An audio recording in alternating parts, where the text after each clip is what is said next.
Baik, terima kasih pada kesempatan ini dalam konteks mata kuliah digital transformasi dan bisnis. Saya akan mempresentasikan yang berjudul transformasi bisnis digital dari ekosistem pelanggan hingga rantai pasok cerdas dengan studi kasus BYD dan PT Pertamina. Pada kesempatan ini saya akan membahas bagaimana dua perusahaan besar BYD dan PT Pertamina menempuh jalur transformasi digital yang berbeda, namun sama-sama strategis dan memenangkan pasar. BYD yang berfokus pada pembangunan ekosistem pelanggan dan inovasi berbasis platform. Kemudian untuk yang Pertamina berfokus pada transformasi supply chain menuju sistem yang lebih responsif, efisien, dan resilient melalui pendekatan industri 4.0. Bersama saya, Agung Trimulyanto. Baik, pada slide ini saya ingin memperjelas struktur keseluruhan studi yang kita bahas pada hari ini. Di sini ada dua pendekatan transformasi journey, yaitu uh, BYD Mobile, kemudian PT Pertamina. Keduanya bergerak menuju transformasi digital, tetapi melalui fokus dan prioritas yang berbeda. Studi yang pertama, BYD Mobile. Untuk BYD, fokus transformasi terletak pada customer sensitivity dan digital ecosystem. Tema besarnya adalah membangun ekosistem digital dan pengalaman pelanggan yang terintegrasi. Nah, scope ini menganalisa yaitu ada tiga, analisis 5 domain transformasi, strategi CRM terintegrasi, dan pemasaran media sosial.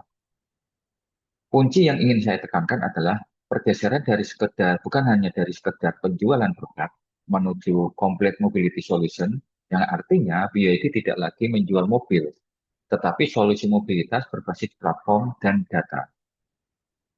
Studi kasus yang kedua, saya akan berbicara tentang Pertamina. Di sini transformasi diarahkan pada operational excellence dan industri 4.0. Tema utamanya adalah revolusi supply chain management. Skop yang kita analisa adalah tiga, yang mencakup adalah transformasi informasi dan fisik, evaluasi kinerja, dan solusi teknologi seperti IoT, AI, dan blockchain. Kuncinya adalah mengatasi silo data dan bergerak menuju arsitektur data lake serta AI-driven logistik. BYD bergerak dari luar ke dalam, dimulai dari pelanggan menuju integrasi sistem. Sedangkan Pertamina bergerak dari dalam keluar, dimulai dari efisiensi operasional menuju keunggulan layanan. Satu berfokus pada diferensiasi berbasis pengalaman, yang lain berfokus pada keunggulan berbasis efisiensi dan ketahanan. Dari sini kita dapat melihat bahwa transformasi digital bukan sekedar tren, melainkan pilihan strategis yang disesuaikan dengan karakter organisasi itu sendiri. Baik, saya akan mulai. Saya mulai dari transformasi domain pelanggan dan kompetisi. Di sini ada dua, domain customer dan domain competition. Saya akan menunjukkan bagaimana BYD tidak hanya bertransformasi secara teknologi, tetapi mengubah cara mereka memahami pelanggan dan mendefinisikan ulang area kompetisi. Transformasi yang pertama adalah tentang domain customer. Kita bicara tentang transformasi yang pertama, yaitu bagaimana konsep tentang pergeseran dari interaksi yang bersifat tradisional menuju ekosistem yang terintegrasi. Artinya, hubungan BYD dengan pelanggan tidak berhenti pada pembelian saja atau pembelian kendaraan saja. Justru setelah transaksi, interaksi semakin intens dan berbasis data. Implementasinya terlihat pada beberapa aspek, yaitu penggunaan AI untuk menganalisis pola perilaku dan preferensi individual pelanggan. Kemudian adanya data-driven pattern, charging habit, hingga lokasi digunakan untuk menghasilkan rekomendasi yang sangat personal. Yang kedua, layanan digital, conscious digital 24/7, dan prediksi rute berbasis baterai atau berbasis kapasitas baterai. Ini bukan sekadar fitur navigasi, tetapi bentuk proaktif value creation. Yang ketiga, transformasi journey atau transformasi customer journey dengan adanya digital awareness, virtual test driver berbasis IR atau VR atau virtual recognition, proaktif after sales berbasis notifikasi prediktif. Dengan pendekatan ini, BYD membangun hyper personalized engagement yang meningkatkan switching cost pelanggan. Kemudian saya akan bicara tentang domain competition, Blue Ocean Strategy. BYD tidak bersaing semata-mata di pasar otomotif konvensional. Mereka mengadopsi pendekatan Blue Ocean Strategy dengan menciptakan ruang kompetensi baru melalui integrasi vertikal solusi mobilitas. Core konsepnya adalah integrasi vertikal solusi mobilitas. BYD tidak hanya menjual mobil listrik, tetapi dia juga menjual infrastruktur charging, manajemen energi, platform yang berdagangan energi. Dengan demikian, BYD menciptakan value proposition yang lebih luas dibanding kompetitor tradisional. Dengan adanya ini, data sharing dan kemitraan strategis, maka contoh saja platform seperti Gojek, Grab ini menciptakan ekosistem yang semakin kuat, semakin bertambahnya pengguna, semakin banyak data, semakin kaya data, semakin presisi personalisasinya, sehingga semakin sulit ditiru oleh kompetitor yang lainnya. Dari sini kita bisa menyimpulkan bahwa fondasi awal yang memungkinkan transformasi CRM, media sosial, dan platform digital akan saya sampaikan di slide berikutnya. Pada slide ini, saya ingin menunjukkan bagaimana BYD memposisikan data bukan sekedar pendukung operasional, tetapi sebagai aset strategi dan fondasi inovasi platform. Transformasi ini terjadi dalam 3 tahap. Tahap pertama adalah data, yaitu the new oil. BYD mengintegrasikan data dari telemetri kendaraan, aplikasi mobile, media sosial ke dalam satu data lake terpusat. Data ini dimanfaatkan untuk predictive maintenance, dynamic pricing, hingga monetisasi melalui asuransi dan energi. Artinya apa? Artinya kendaraan tidak lagi hanya produk fisiknya saja, tetapi sumber data berbasis atau bernilai ekonomi. Tahap kedua, innovation, platform centric. Data yang sudah terintegrasi kemudian dibuka melalui Open Innovation Platform yang berbasis EPA. Dari sinilah lahir breakdown seperti Vehicle to Grid, Autonomous Driving Level 4, hingga fitur berlangganan berbasis SaaS. BYD bertransformasi dari manufaktur menjadi platform mobilitas. Tahap ketiga adalah value, measurable impact. Bagi pelanggan, dampaknya adalah efisiensi biaya hingga 30%. Kemudian bagi bisnis, tercipta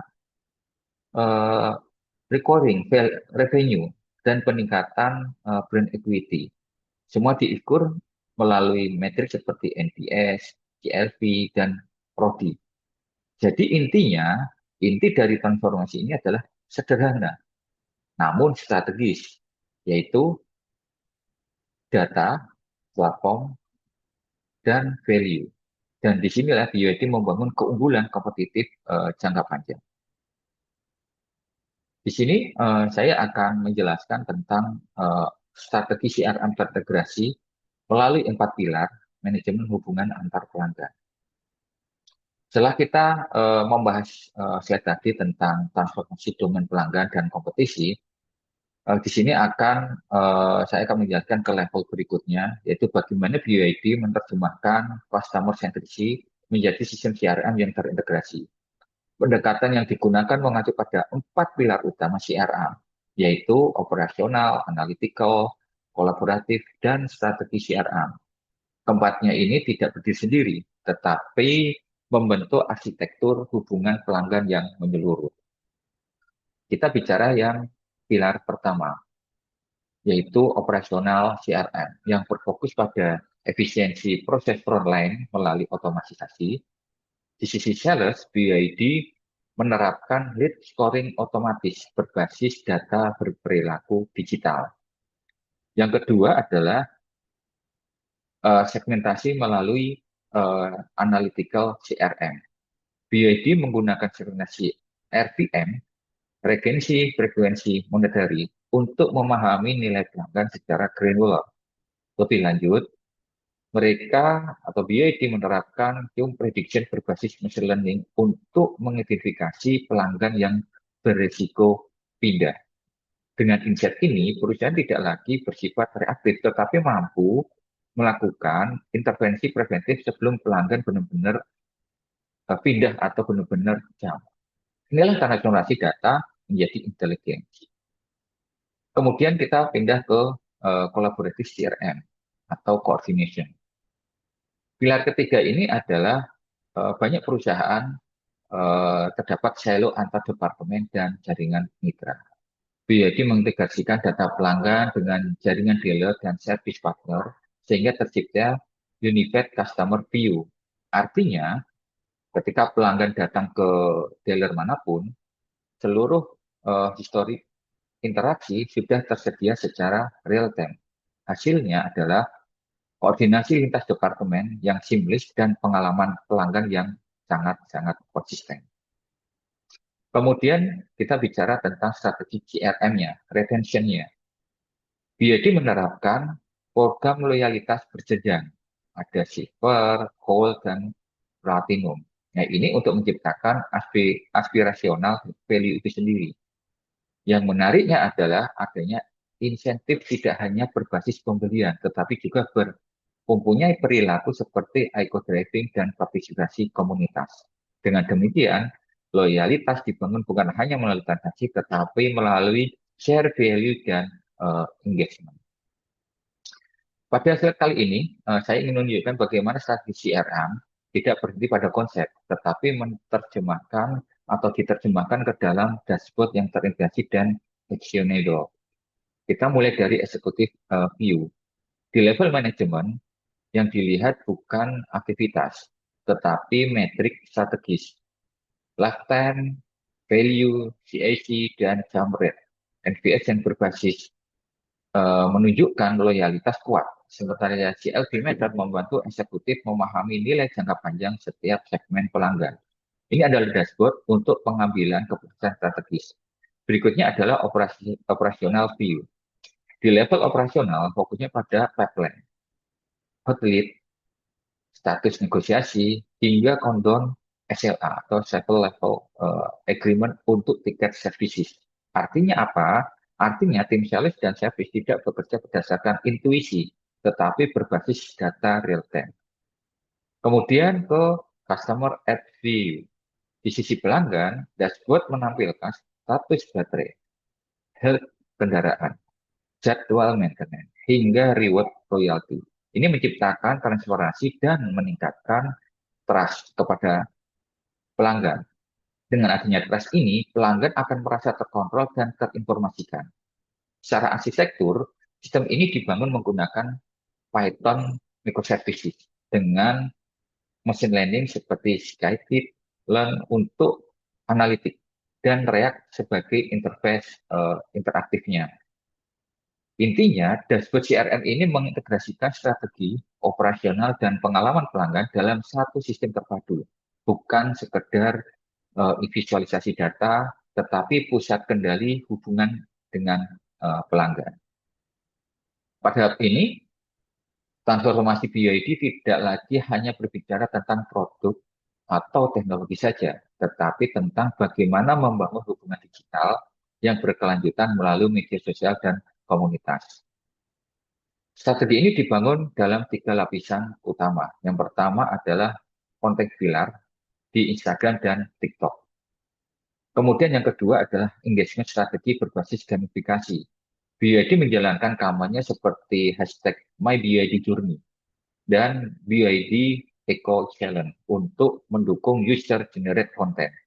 Interaksi dilakukan melalui polling, quiz, hingga AMA session.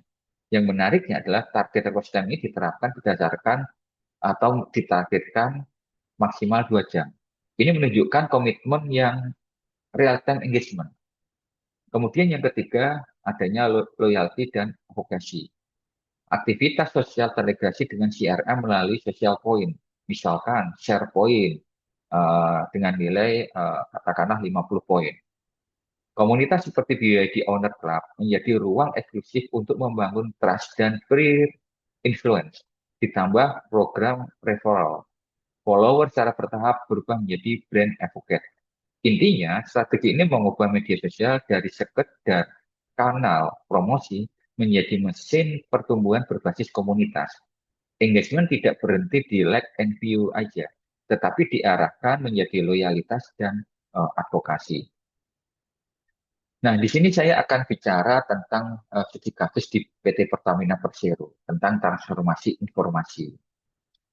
Nah, di sini pada studi kasus Pertamina, tantangan utama bukan pada kurangnya data, tetapi pada fragmentasi data. Saat ini, data BBM, gas, dan petrokimia masih berpisah antar divisi. Akibatnya, terjadi data silo, kualitas data yang tidak konsisten, laporan tidak real-time, dan kemampuan prediksi yang lemah. Keputusan yang diambil seringkali bersifat reaktif, berdasarkan data kemarin, bukan data hasil hari ini. Transformasi dimulai dari perubahan arsitektur informasi. Solusi strategisnya adalah membangun cloud data lake berbasis AWS atau Azure sebagai pusat konsolidasi seluruh data operasional. Semua aliran data, mulai dari BBM, gas, petrokimia, dikonsolidasikan dalam satu platform terpadu. Kemudian diperkuat dengan Master Data Management, MDM, untuk menciptakan single source of truth. Sehingga definisi pelanggan, produk, dan transaksi menjadi seragam di seluruh organisasi. Pada layar berikutnya diterapkan adalah real-time analytics menggunakan Kafka dan Spark untuk memproses data per detik. Artinya apa? Artinya bukan hanya integrasinya saja, tetapi juga kecepatan insight-nya. Dan pada tahap paling strategis adalah data tersebut dimanfaatkan untuk AI forecasting, memprediksi kebutuhan BBM, berdasarkan histori, pola musiman, hingga faktor eksternal seperti cuaca dan mobilitas. Dengan pendekatan ini, Pertamina bergerak dari organisasi yang terfragmentasi menjadi organisasi berbasis data terpadu dari silo menuju intelijensi. Nah, setelah transformasi informasi yang tadi melalui data lake, tahap berikutnya adalah transformasi fisik. Bagaimana data itu benar-benar mengubah operasional di lapangan. Kita mulai dari sisi transportasi. Masalah utama saat ini adalah perencanaan rute yang masih manual dan fenomena empty miles, yaitu kendaraan kembali tanpa muatan. Ini bukan hanya inefisiensi biaya, tetapi juga menurunkan utilisasi armada dan meningkatkan emisi. Solusinya adalah integrasi sensor IoT dan GPS untuk monitor posisi kendaraan secara real time. Kemudian ditingkatkan dengan AI route optimization. Bahkan dapat diintegrasikan dengan sistem seperti Waze untuk memanfaatkan data traffic aktual. Semua ini dipantau melalui control tower dashboard, sehingga manajemen memiliki visibilitas end-to-end terhadap distribusi. Hasilnya adalah rute lebih efisien, waktu tempuh lebih singkat, dan utilisasi armada meningkat. Kemudian saya akan bicara ke transformasi inventory. Masalah klasiknya adalah ketidakseimbangan stok, overstock pada barang slow moving, dan stock out pada barang fast moving. Ini berdampak langsung pada cash flow dan service level. Transformasinya dilakukan melalui dua pendekatan utama, yaitu yang pertama adalah AI forecasting menggunakan algoritma seperti ARIMA atau Profit untuk memprediksi demand secara lebih akurat. Kedua adalah menggunakan smart warehousing, menggunakan robot AGV dan RFID untuk memastikan visibilitas stok secara real time. Dengan pendekatan ini, gudang tidak lagi pasif, tetapi menjadi sistem cerdas yang adaptif terhadap permintaan. Intinya, transformasi fisik ini menghubungkan dunia digital dan operasional. Dari supply chain yang reaktif menjadi supply chain yang prediktif dan responsif. Nah, setelah kita bicara transformasi informasi dan fisik yang dilakukan, ya sekarang ini kita akan apakah transformasi ini benar-benar akan meningkatkan kinerja. Untuk menjawab ini, kita akan menggunakan 3 metrik utama. Metrik yang pertama adalah order fulfillment cycle time. Saat ini waktu pemenuhan pesanan masih berada di kisaran antara 5 sampai 7 hari karena banyak proses manualnya. Dengan digitalisasi ini dan otomasi, targetnya adalah 3 sampai 4 hari. Artinya apa? Ada potensi pemangkasan waktu sekitar 30 sampai 40%. Dampaknya bukan hanya efisiensi, tetapi juga pada kepuasan pelanggan dan perputaran kas. Metrik yang kedua adalah perfect order rate. Saat ini berada di angka 85%, sementara targetnya adalah 95% atau lebih. Gap ini biasanya disebabkan oleh stok habis atau keterlambatan pengiriman. Dengan integrasi data lake, AI forecasting, dan smart warehosing, tingkat akurasi pemenuhan pesanan dapat ditingkatkan secara signifikan. Metrik yang ketiga, supply chain flexibility. Tantangan terbesar muncul saat lonjakan permintaan. Contoh saja pada periode Lebaran yang kita akan rasakan di bulan-bulan ini. Organisasi sering lambat beradaptasi. Solusinya adalah menyiapkan pre-qualified alternatif supply dan buffer stok yang terencana. Ini meningkatkan kemampuan sistem untuk merespon volatilitas atau volatilitas pasar. Intinya, responsivitas adalah indikator kedewasaan transformasi digital. Semakin cepat siklus terpenuhi, semakin tinggi perfect order rate, dan semakin fleksibel rantai pasok, maka semakin kuat daya saing perusahaan itu sendiri. Setelah kita membahas responsiveness, sekarang kita masuk ke dimensi kedua yaitu efisiensi. Bagaimana transformasi digital berdampak langsung pada struktur biaya dan produktivitas aset. Pertama kita dari sisi cost analysis. Saat ini biaya supply chain berada di kisaran 18-20% dari revenue. Sementara benchmark industri ada di sekitar 15%. Artinya apa? Artinya adanya gap efisiensi sekitar 3-5% yang bisa dikonversi menjadi margin tambahan. Area kebocoran terbesar pada transportasi 35% dan gudang 25%. Disinilah digitalisasi seperti AI route optimization, smart warehousing, dan control tower memberikan dampak paling nyata terhadap cost reduction. Kedua, kita lihat dari perspektif asset utilization melalui cash to cash cycle. Saat ini siklus kas berada di antara 45 sampai 50 hari. Target kita adalah 50 hari. Strateginya adalah mengurangi hari inventory dari 30 menjadi 22 hari. Kedua, mempercepat piutang dari 35 hari menjadi 28 hari. Semakin pendek cash to cash cycle, semakin sehat likuiditas perusahaan itu sendiri. Ketiga, indikator paling strategis adalah return on asset ROA. Saat ini ROA berada di 15%, targetnya 20%. Cara tercapainya bukan hanya dengan menekan biaya, tetapi dengan meningkatkan produktivitas aset yang selama ini nganggur atau underutilized. Jadi, transformasi digital bukan sekedar proyek teknologi.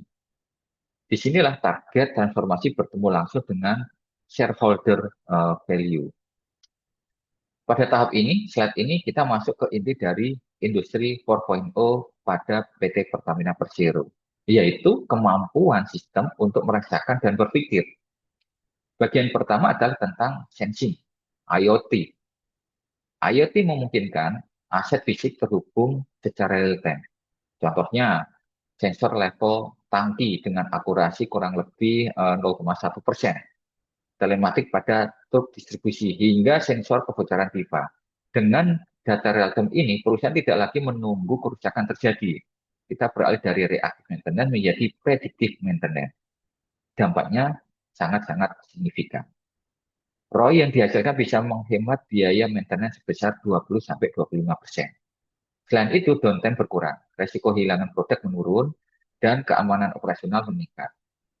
Namun IoT ini tidak cukup karena bagian kedua adalah thinking melalui artificial intelligence atau AI. AI mengolah data yang dikumpul IoT menjadi keputusan bisnis. AI mampu mengenali pola musiman dan sentimen pasar dengan akurasi hingga 92%, sehingga perencanaan stok menjadi jauh lebih presisi. Yang kedua, dynamic pricing. Harga dapat dioptimalisasi berdasarkan kondisi stok dan pergerakan kompetitor secara real time. Yang ketiga, network optimization. AI melakukan simulasi route distribusi dan menentukan lokasi depot paling efisien untuk meminimalkan biaya logistik, sehingga IoT memberikan seperti apa ya, mata dan telinga bagi organisasi. AI memberikan kita otak. Sehingga kombinasi ini antara sensing dan thinking inilah yang membedakan digitalisasi biasa dengan transformasi industri 4.0 yang sesungguhnya. Setelah kita membahas tentang IoT dan AI, maka fondasi berikutnya adalah dalam industri 4.0 adalah automation dan infrastruktur. Yang pertama adalah cloud computing. Konsepnya sederhana namun strategis. Data sensitif dan mission critical tetap berada di on-premise untuk menjaga keamanan dan compliance. Sementara kebutuhan analitik, machine learning, dan skalabilitas dipindahkan ke public cloud. Pendekatan hybrid ini memberi keseimbangan antara kontrol dan fleksibilitas. Manfaatnya ada dua, yaitu scalability dan reliability. Tentu saja ada cost efisiensi, karena kita hanya membayar sesuai dengan pemakaian. Artinya, infrastruktur tidak lagi menjadi bottleneck inovasi. Kemudian yang kedua adalah menggunakan teknologi RPA, Robotic Process Automation. Jika cloud membangun fondasi, maka RPA mengotomasikan proses administrasi yang responsif. RPA bekerja seperti robot software yang meniru aktivitas manusia di sistem digital. Contohnya, proses order yang sebelumnya makan 15 menit dapat dipangkas menjadi 2 menit saja. Error manual dapat ditekan hingga 60-70%. Nah, kalau kita simpulkan, cloud memberikan elektrisitas dan daya komputasi. RPA memberikan efisiensi operasional. Dari kedua ini bersama-sama membentuk tulang punggung transformasi industri 4.0 yang scalable dan sustainable. Kemudian di tahap ini, dalam transformasi industri 4.0, tidak hanya berbicara tentang efisiensi dan otomasi, tetapi juga tentang dua hal yang semakin krusial, yaitu trust dan simulation. Ini yang pertama adalah saya bicara tentang blockchain sebagai immutable ledger. Dalam konteks Pertamina, blockchain dapat digunakan untuk memastikan traceability end-to-end, mulai dari refinery hingga ke SPBU. Setiap transaksi, volume distribusi, hingga kualitas produk dicatat dalam ledger atau lembar kertas kerja yang tidak dapat diubah. Artinya, transparansi meningkat, resiko manipulasi data menurun, dan audit menjadi jauh lebih cepat. Kemudian melalui smart contract. Nah, pembayaran ke supplier dapat dilakukan otomatis ketika parameter kualitas dan kualitas sudah terverifikasi. Dampaknya, dokumentasi yang sebelumnya manual sekarang berlapis bisa dipangkas hingga 40-50%. Blockchain ini bukan sekedar teknologi kripto, tetapi infrastruktur terpercaya atau infrastruktur kepercayaan digital. Jika blockchain membangun trust, maka saya akan bicara mengenai digital twins yang akan membangun kemampuan prediktif dan simulatif. Dalam refinery twins, kita bisa mensimulasikan parameter produksi sebelum implementasi nyata. Artinya apa? Artinya resiko kesalahan operasional dapat diminimalkan. Semua skenario bisa diuji secara virtual sebelum keputusan diambil di dunia nyata. Nah, di sini saya simpulkan, blockchain memastikan transparansi dan trust. Digital twins memastikan simulation dan resilience. Kombinasi keduanya ini menjadikan supply chain tidak hanya efisiensi, tetapi juga terpercaya dan adaptif terhadap ketidakpastian. Sebagai penutup dari materi ini tentang digital bread, di sisi kita akan melihat customer value. Bagaimana BYD membangun hyper personalization melalui profil pelanggan, customer journey digital, dan ekosistem terintegrasi. Kemudian kita bisa melihat operasional efisiensi. Bagaimana Pertamina membangun supply chain yang cerdas melalui predictive analytics, kemudian logistik optimization, dan data driven decision making. Nah, di sini ada jembatan di tengah-tengah adalah data. Inilah esensi transformasi digital, menghubungkan pengalaman pelanggan dengan keunggulan operasional dalam satu arsitektur terintegrasi. Dari studi kasus ini ada 3 key takeaway utama. Yang pertama adalah integrasi total. Keunggulan kompetitif tidak lagi berdiri sendiri. Hyper personalization seperti BYD harus didukung oleh smart supply chain seperti Pertamina. Kedua, data-driven organization. Transformasi bukan sekedar digitalisasi proses, tetapi pergeseran dari keputusan berbasis intuisi menuju analitik prediktif real-time. Ketiga, sebuah pengingat penting dari Davenport dan Bernanke, yaitu adalah don't start with moonshot. Artinya apa? Transformasi harus dimulai dari use case yang memberikan nilai nyata dan terukur, bukan sekedar proyek ambisius saja tanpa ROI jelas. Secara teoritis, pembahasan ini diperkuat oleh Foster and Heppelman mengenai smart connected product, Westerman tentang digital leadership, serta Ivanov tentang risk analytic supply chain. Jika keseluruhan ini saya simpulkan, yaitu adalah transformasi digital yang berhasil adalah ketika organisasi mampu menjembatani customer intimacy dan operasional excellent melalui data sebagai aset strategi. Demikian materi yang bisa saya sampaikan dan saya ucapkan terima kasih.